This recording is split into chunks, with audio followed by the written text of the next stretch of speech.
In today's video, I want to show you 2 ways to do a rear wheel lift.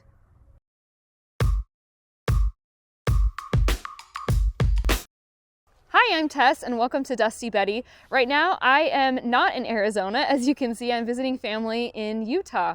And there's a little break in the weather, so I thought it'd be fun to go out and play on my bike a little bit, but as you can imagine, it's a little bit snowy here, which makes this a perfect time to come to a local parking lot and practice some skills like wheel lifts. So I borrowed my mom's bike, I brought my helmet, and I'm down here to play and practice some skills. I've had a few questions over the last few months about rear wheel lifts because some of you have noticed that there's more than one way that I do this.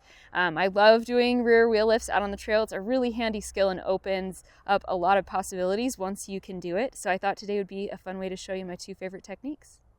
In the course of today's video, you'll see me use a few different front wheel lift techniques as well, but today I'm just going to be focusing on the rear wheel. But before we get into it, I just want to bring you guys a quick word about the sponsor of today's video. Today's video is sponsored and made possible by CompetitiveCyclist.com. They are an online retailer and cycling outfitter, and they have everything you need across cycling disciplines, from frames and components to complete bikes, tools, gear, apparel, all the good stuff. They are offering Dusty Betty viewers 15% off your first order when you use code DustyBetty15. So head over to CompetitiveCyclist.com and use that code. A few items that I picked up in my latest order are some more of the Muck Off Dry Lube. This is one of my favorites. And I also picked up a new set of Park Tool Allen wrenches. If you guys follow me and my husband Steve from Hardtail Party, you know we have a great shop set up, but sometimes I could really use a full set of Allen wrenches on the go. So these are going to go in my duffel for when we are traveling and going on big all-day rides. Another thing I picked up is a pair of the Jewel Bow Furies, and you guys know I have a few pair of these, but these particular ones have their reactive lenses, which means they go from completely clear to these nice shaded ones that I can wear when I'm out in the sun. So this is really handy if you're riding somewhere where you're in and out of the tree line, or if you live in a place where you get a combination of cloud cover and full sun. These will go light and dark for you. It's also great in the winter when the days are short and you run out of daylight. These will go nice and clear for you so you can still see. The last thing that I picked up is a specialized Power Comp Women's Mimic saddle with level 2 cushioning, which feels great. Specialized makes really comfortable women's saddles. I'm really pleased so far. I went with the level 2 cushioning. I don't like a super squishy saddle. I find that when I'm doing longer rides, what I actually need is not more squish, it's actually more support. So I'm loving that, and I'll insert a picture here so you guys can see what that looks like, but digging that saddle so far. All right, let's get talking rear wheel lifts. So the first rear wheel lift technique that we're going to work on today is just a standard rear wheel lift. And it's just the closest thing that you can get to just jumping up a curb if you imagine that your bike wasn't there. I'm on flat pedals today, so my feet are not going to be attached to my pedals. So there's a few things that I have to keep in mind. The first one is the motion that's going to keep your feet in contact with your pedals. And in order to keep your feet in contact, you need to dip your toes on the pedals. So I don't just lift my feet off of the pedals as I jump. So I dip the toes, and then I'm going to kind of scoop the pedals down, back, and up.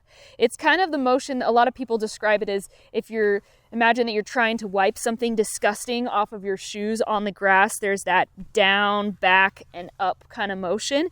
And it's a similar thing. So we're going to dip our toes, and then as we jump out of the pedals, we're going to scoop down, back, and up to pick up the back of the bike. The second motion that I think it can be helpful to think about is remember that to really lift your rear wheel, you're going to at least momentarily need to get weight off of the rear wheel, which means your weight's going to have to go onto the bars. So one way that is kind of great to practice this is if you've got a picnic table handy or a retaining wall, you can just practice jumping and putting your weight on the bars. And this is an extreme example, but it just kind of helps you get in that headspace of, oh yeah, I need to unweight the back wheel in order to lift it.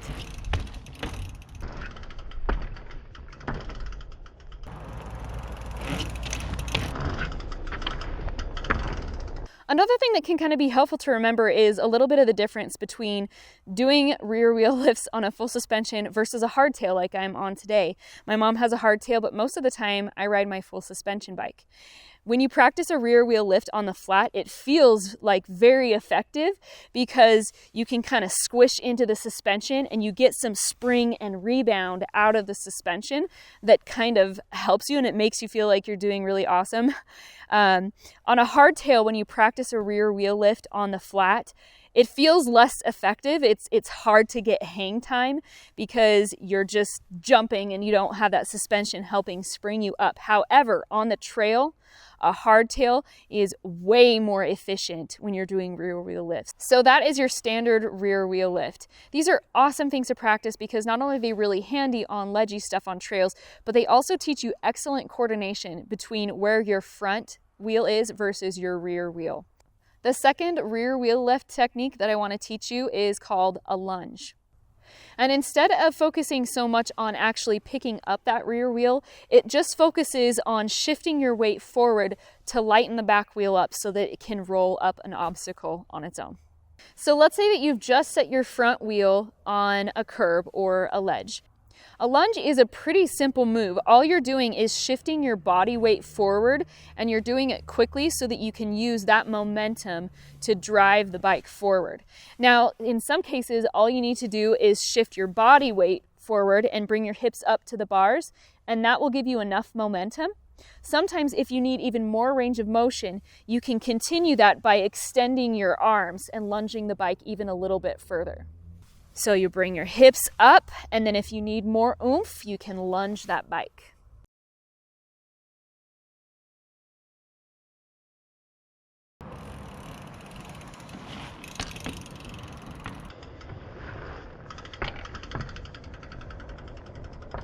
As you guys can imagine, there are also a number of ways to get your front wheel up a ledge.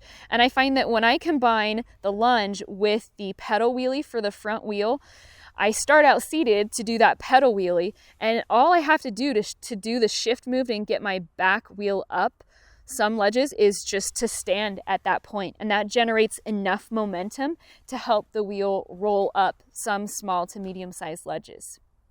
Now, sometimes I use the rear wheel lift technique and sometimes I use the lunge technique. It doesn't really matter which one you use as long as it works well for you.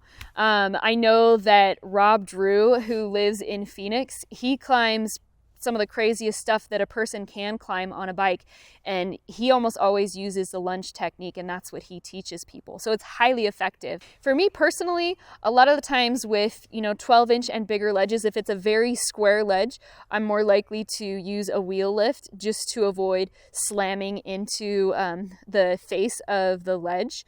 But if you've got enough momentum, you can still roll up just about anything. But if it's ramped a little bit, those are really great ones, and I love to use the lunge. I do love to use that lunge technique as much as I can because I feel like it's a little more efficient. It doesn't use quite as much energy because you're using a lot of your body weight.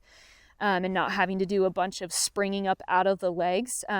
So it's really efficient use of energy. Another thing that I love that Coach Ammo pointed out, she's one of the co-owners of Sedona Mountain Bike Academy, is that when you do the lunge rear wheel lift technique, you can combine it with pedaling. As long as you're watching for things that you might clip your pedals on, you can lunge while you pedal through stuff, which you can't do with a rear wheel lift. Otherwise you would lose contact with the pedals.